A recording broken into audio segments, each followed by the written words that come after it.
Good morning. This is State of the Arts NYC, and this is your host, Savona Bailey-McClain. And today we have joining us a nice young man who is a part of an exhibition at the Drawing Center that's in SoHo, and that is Nathaniel Mary Quinn. How are you, Nathaniel? Can you hear me? Yes, I can hear you. Yes. Great, Nathaniel. So it's such a pleasure to have you onto our show. And Nathaniel is a part of this show that's called For Opacity. And that is correct. Right. It's at the Drawing Center.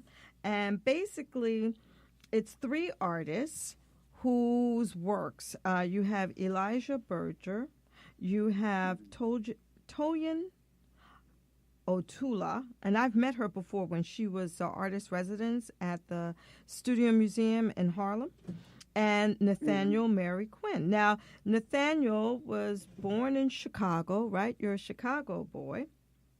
That is right. Born in 1977, and you were exploring the identities through drawing. You're a survivor of the Robert Taylor housing projects in Brownsville, correct? Yes, I'm on the south side of Chicago. That is correct. Okay. And so why don't you tell us a little bit about what motivated you to become an artist in the first place, and why you selected, doing figurative works or figurative and abstract works as your practice? Oh, yeah, sure. Well, thank you so much for having me as a guest on your podcast show. I'm a huge fan of podcasts, and very happy to be speaking with you and your audience. Well, I can't say that there was a time when I chose to be an artist. I think it chose me. It's one of those things where I never had the experience where I was ever confused about what drove me in life and what I was passionate about. I never had that issue. There are many people who feel like they are in search of their calling, their purpose and sort of thing. And I can't relate to that. I always knew and felt that I wanted to make art. This is sort of in my DNA. I guess it's fair to say that I was born with this natural ability to draw and paint and draw figures and that sort of thing. And obviously all began during my childhood. I grew up in the Robert Taylor homes in Chicago, and my parents, once they learned that I had this talent, they began to hone my skills. In particular, my father. Both of my parents could not read or write. Really? They were both illiterate. Yeah. My parents were illiterate. We were poor, working class poor. But we were not unique. Every resident in the Robert Taylor homes, this was like a working class poor community, this tenement housing. And but my father knew how to draw, and he was very good, actually. And he would take me to the side on Saturdays, and we would sit at the little, rickety kitchen table, and he would take the brown shopping bags from the nearby grocery store. It was called Superjet. Okay. And he would tear them in half to make them flat, you know, and we would draw the characters from comic books, like Marvel comic books and DC comic books, and my father would sort of train me. He was essentially my first art teacher. I was young. I mean, this was must have been like maybe 5, 6 years of age. Where your family is from originally? You know, I'm not sure where my dad may be from, but I did hear a tell that my father was from New Jersey and he escaped to Chicago on the account of a murder that he committed while living in New Jersey. This was the story that was told to me. Wow.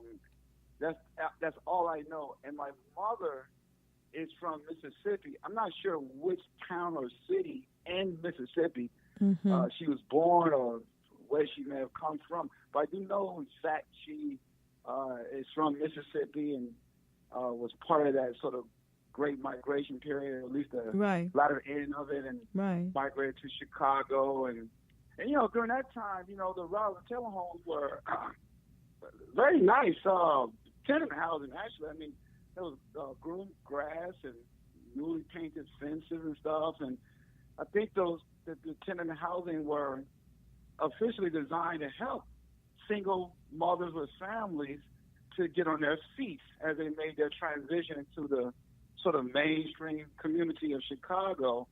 But I think over time, the city government abandoned their responsibilities to these housing and let it go, and it became what it is now, mostly known for, which is a gang-infested, drug-populated, really bad community.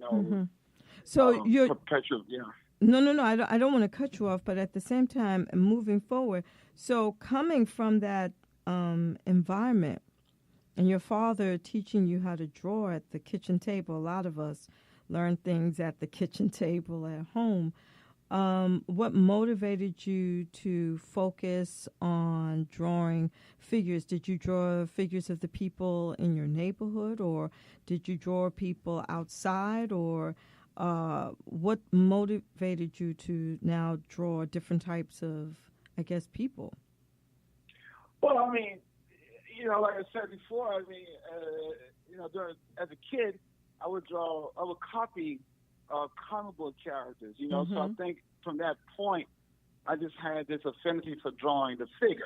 Okay. And I just liked it, Now, remember, growing up there, this was a place like filled with all kinds of gangs. It was a gang culture, where I grew up. And so drawing was a means by which I was able to purchase my own protection because I would draw the gang leaders in the community, and they liked it so much, and I would do drawings of them as superheroes, and then in return, it got me some protection, So everyone was like, "Oh, that's little Nate. You draw, and don't mess with him. He's the artist around here." So it gave me a lot of reverence, and I like the feeling of that, to think that this thing that I can do with my hands is actually giving me this protection. So it turned out that drawing was a very high level, currency for me. Wow. And I use it to my advantage because it helped to sort of keep me safe, I mean, of course, if you ran into other rival gang members who didn't know who you were, I mean, you could run into problems then. But for the most part, it was great currency for me. And I liked that, And then there were other kids in the community who could draw as well. And other kids would challenge me to drawing and stuff. We have drawing competitions. I would always win. And then they would become like my acolytes. So I would start to teach them how to draw the figure and how to draw fists and hands. These are some of the things that, as a draftsman, you probably would have difficulty rendering, like a hand or a feet. But for me, it came with such great ease, So I had a drawing club that I began to form with many of the my peers in the community there. Yeah. Wow, you took it to another level. Interesting. So now this new exhibition that you're doing at the Drawing Center, are your figures the same figures? Are they people from your neighborhood, or did you move on to different subject matters? Oh, no. These days it's very different. I mean, there is one, well, in the show at the Drawing Center, it's a survey of works over the past 4 years. So from 2014 to present, some of the early works I made pretty much during the nascent stages of my career were works about people from Chicago, from the projects and, where I grew up. But the more current pieces are pieces of people in my neighborhood today in Crown Heights. So it's much more contemporary. Yeah. And so so when you look at Crown Heights, that's a very diverse neighborhood, isn't it? Well, yeah, the gentrification is pretty heavy right now throughout Brooklyn. It's one of the most robust real estate markets in the world. I would say so. And 2.5 years ago, my wife and I, we bought a house in Crown Heights, Brooklyn, on St. Mark's Avenue, and we were very happy about it.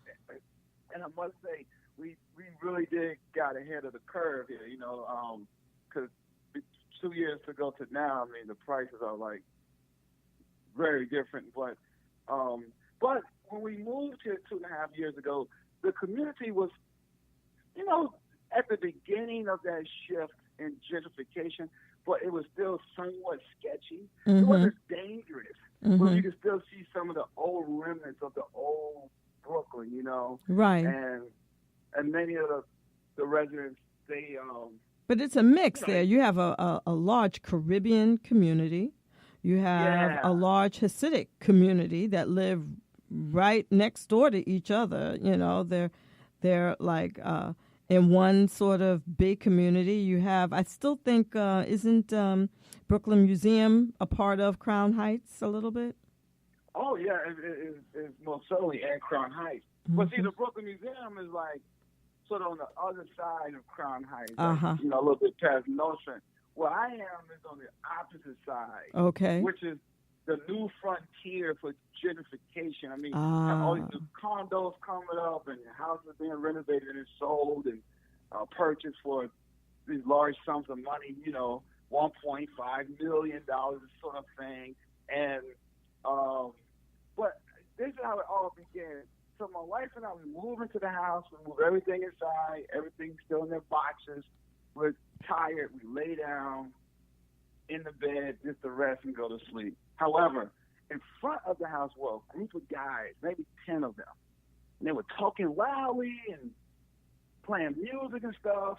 Now, my wife is from London. She's a black British woman. Okay. So she sees this kind of activity. She thinks she's on the set of BET, And she's thinking she's going to go out there and just tell them what time it is and to get from away from the house. Now, I know this is not a TV set, right? This is real life. And I say to her, whoa, don't say anything. Let me talk to them. Mm-hmm. I'm from the hood. I know how to handle this. I got this. So I go outside. I just start talking when I introduce myself to them. I make them laugh and stuff, use my charisma, just warming up to them, And because there's two things I do for certain. Number one, obviously these guys grew up on this block. They grew up in the community. Right. Number two, these guys clearly exhibited the sort of behavior patterns that strongly suggested that they might have done some prison time. Okay. They may still be in that dark world of drug dealing and selling. Maybe some of them were carrying weapons like a gun or something of this nature. I just know this stuff. So I just warmed up to him and started talking. And then as a result of that discussion, one of the guys, I'll never forget this, he said to me, hey, man, I want you to know that we really appreciate the respect you showed us. Wow. Because we were standing in front of your house. And as a result of that, we're going to move from in front of your house so we know you and your wife found asleep. But you should also know that if you would have come at us in a disrespectful way, we'll be whooping your ass up and down the street right now. You know. So, wow. Oh, they made it real, didn't they? Oh yeah. They showed no hesitation about it. But as a result of that night, over the past 2 years, I developed a very healthy relationship with them. That's and I'm good. tell you something. These guys, they share everything with me. They're so generous about their lives and what it was like back in the 90s and what their mom did and who was a crack addict and what the father died and how much time he did in jail. Just everything. They just sort of They needed a friend. Yeah, they needed a friend. Mm-hmm. And it was really cool. And they would always call me the square. So in that world, a square is someone who has a job and, you working and stuff. You probably went to school, this kind of thing. And I said, man, why you guys call me a square? And they said, man, Quinn, we want to be a square like you, man. Like what you're doing is what we strive to do. Okay. But we just too far along in the street life. We don't, this is all we know. So now we got to a place of where they're allowing themselves to be vulnerable in front of me now. They trust me. And those experiences are what gave rise to these ideas where I began to make a body of work about the community. Gotcha. Now that's a heck of a story. That's a real story. And it's not that different. I mean, I'm African American too. But I grew up differently. My family was working class. They came from the South too. My grandmother was a part of that black migration. And but we always lived in a house. And it's not until I became an adult I lived in an apartment building, but I always lived in a house. And so you're dealing with people in the neighborhood. And so I find that sometimes setting an example makes quite a difference. I garden every day, tree pits. And people stop and they have conversations with me and they talk with me and they tell me what they like about what I'm doing, or they tell me about their family too. And that's how you build a community. It's through these interactions, these conversations, and you do impact each other's lives, and it'll dovetail into other things. So this is great. So you created this body of work. Now, did you make your subjects superheroes, or did you just drew them as they were and let that tell the story? Yeah, so here's the thing. I think the reason that Clara Gilman, who is the chief curator at the Drawing Center, I'm very honored to be a part of this group exhibition with two of them. Amazingly brilliant artists who are both hugely successful and very talented. The show's called For Opacity, which is based on an essay written by the Martinique philosopher. Yes, I do know. Edouard Glissant. And yes. He talks about this idea of relation. And when you relate it to somebody, it operates on a very opaque level. Now, what that means is that you can't quite put your finger on it. It's not really concrete, but there's just a connection that you can have with someone who may be very different from you and maybe from a different walk of life than you. So, but also what he's trying to say is that he was dealing with it on a very deep level, dealing with colonialism and oppression that's right. and slavery, that, what happens is that those who were oppressed, sometimes their stories get dominated by others trying to interpret their lives. And this is about not allowing that to happen, just allowing people to create a model and a platform for themselves outside of the dominant model. So therefore you can just exist. And so that's what makes this also about opacity. So I didn't want that lost as well. Oh, no, thank you for sharing that. You are absolutely right. And so in relation to the work, I took that exact same approach. Now, I tend to take that approach in my work anyhow, Like, I I don't have an interest in painting the way that somebody looks. Okay. Because I don't think that tells the truth of the spectrum of complexity of a human being. So these works that I have a show up now at Salon 94 Gallery. It's called The Land. And it's about my community right here in St. Mark's and Crown Heights. And see, so every subject I have painted are either people I actually know or spent time with, or the works may be about a particular idea, you know. But mostly about people I know. So, and spending time with these guys on the block, and a few women, not many women, but mostly the men.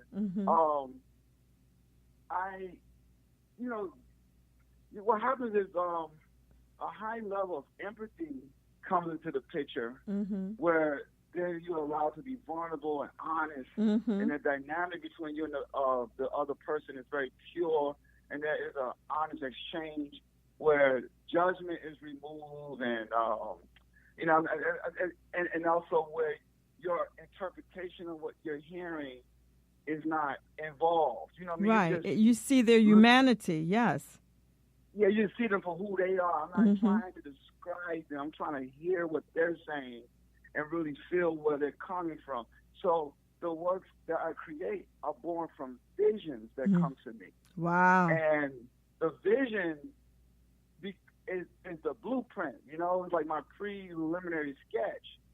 And then based on that vision, I do research on magazines and stuff. So I don't take pictures of them because I think that's contrived. I think that what I'm trying to do is somehow find a way to paint and draw the complexities of Bobby or Terry or JB or D or my man B, my next door neighbor, or, you know what I mean, just based on my interactions with them, and paint the truth of, at least as much as I can, to try to muster to the surface the truth of who they are, this beautiful cacophony of intersections and the complexity of their foundation and the blossoming of their being and their identity. And, you know, of course, you have all these different colors and shapes that don't appear to fit, but they find a way to create a harmony in such disruptive shapes. Because it turns out that's the way life really is. Isn't that something? You go through life and you do indeed have experiences that don't seem to go together. But because those experiences have indeed happened to you, you must find a way to live with them. These experiences will shape your identity. And there's always a yin and a yang. I have a buddy who lives in Bedford-Stuyvesant, white guy, he's an artist. He's a teacher. Okay. And when I lived in Bedford at the time in a 2-bedroom, my wife and I lived in a 2-bedroom apartment, and we noticed then rent started going up and stuff like that. And we talked all the time. I could relate to this guy, and I said, isn't it something how there's a, you know, how racism works against you? Because based on the fact that you're white, you are expected to be able to pay this kind of rent. Okay. When you and I both know you can't afford it. But you can't afford it. But this is your lot in life because of the fictional, destructive belief system of race and racism. So, but in my community, now I'm a gentrifier, right? And I bought a house in Crown Heights, Brooklyn, so now I'm on the other side of the fence. And I'm talking to guys that remind me of the kind of guys I grew up with. Yeah, they do. They sound identical to the same guys you grew up with in the projects. Yeah. Right. But I'm on the other side of the fence. I'm in a very different socioeconomic status, and I travel, I'm educated, you know, all this kind of thing. But I can still relate because I'm from that backdrop. And in many respects, I relate to them more seamlessly than I can relate to many of the new people I've been meeting in the art world. I mean, because they're so honest. They have no real shame. I mean, it's amazing the depth they're willing to go to be open with you. Well, And, they realize that you're willing to hear them, and you're willing. You're not going to shame them. Let me put it that way. You understand them. You're not trying to shame them. And so you built this trust, and that's what they needed in order so that they could share.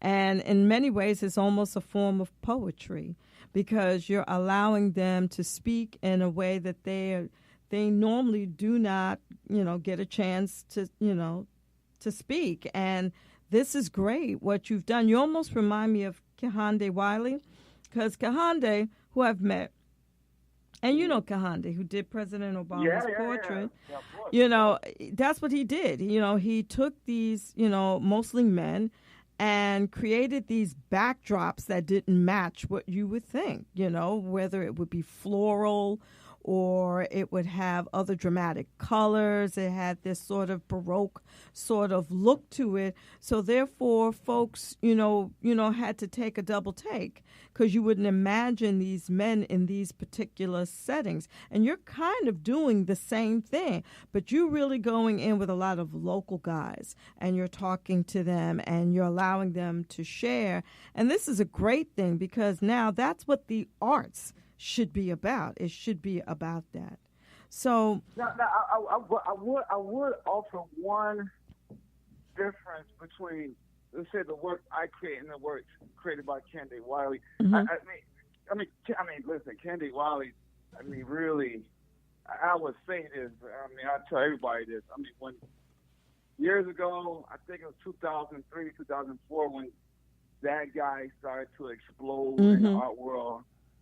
And he had his face on bus stations and the subway station, and he's on the cover of Art Form magazine, and I was just so inspired by that because for me, I was like, man, it's a black man, right, doing very well in the art world, right, the cream of the crop, and he's a quintessential black man, like he's like a brother, from L.A., from California, and he dressed really well, and it was beautiful. But in his work, what I gather he did, and based on what I've read, is the sort of reinstating the black male body inside of history where the black people are normally removed from. They didn't have a place in that. And he's sort of reconstructing his history and placing these black bodies in that particular history, which is why he would have those sort of Baroque floral tapestries. Yes. And then there's a guy sort of front and center, holding similar poses as you would see in Baroque paintings and Renaissance paintings, things like that. But there's a lot of sort of history implied in his work, which is very beautiful. Whereas in my work, I'm very much diving into the actual humanity of a particular person, and I'm trying to bring to surface the complexity of who they are. Okay. The world that is oftentimes not seen. Because if you see a guy like, let's say, a Naquan, my neighbor, most people would see Naquan walking down the street and just presume he's a thug, right? Okay. But when you talk to Naquan, as I do all the time, this is a beautiful young man. He's 40 years old. He has children. He's a great father. Okay. He's a great husband. Good guy. Is deep and complex and smart and thoughtful. He's aware of the community and the world at large. He has dreams. And so I want to bring that out because what it does is that it confronts the viewership of the art world to not only look at Naquan, but to take a look at themselves and to then see how similar you are. You're not that far removed from Naquan. Like and you may judge him on the basis of his race and how he dresses, and you may he's just a poor working class person. But check this out. Naquan has dreams like you. He has pain like you. He has happiness like you. He's complex just like you. I'm actually duplicating you through the lens of a brother that you wouldn't even normally speak to. But I'm going to present it to you in this way so it confronts you with the truth of who you are, and you're not that far removed from him at all. We have to wrap this up, but I want to tell you that I am so glad that I got a chance to talk with you. And I want to thank the drawing room and their communications team because they really impressed upon me to meet you, to talk with you. And I am just really thrilled about it because this was a fabulous, fabulous conversation. I really enjoyed this so much, and I am looking forward to going to the exhibition so I can see it, take pictures, and hopefully get to meet you and your wife because this was quite enjoyable, and you've made me really look at what we're dealing with in our country today very differently, and I just want to thank you so very, very much. Oh, you're very welcome, and thank you for having me. I thoroughly enjoyed the conversation as well. I would love to meet you. Yes.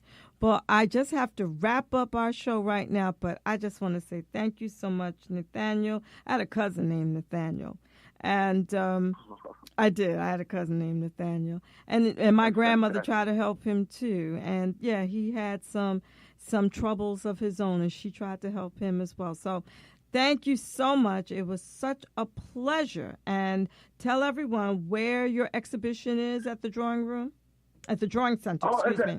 Yeah, it's at the Drawing Center. The Drawing Center is on Wooster Street in SoHo. I don't know the exact address, but it's the Drawing Center Museum, and the show opens on October the 7th. Perfect. Well, thank you so much. And we're wrapping up our show right now, and I look forward to meeting you. All right.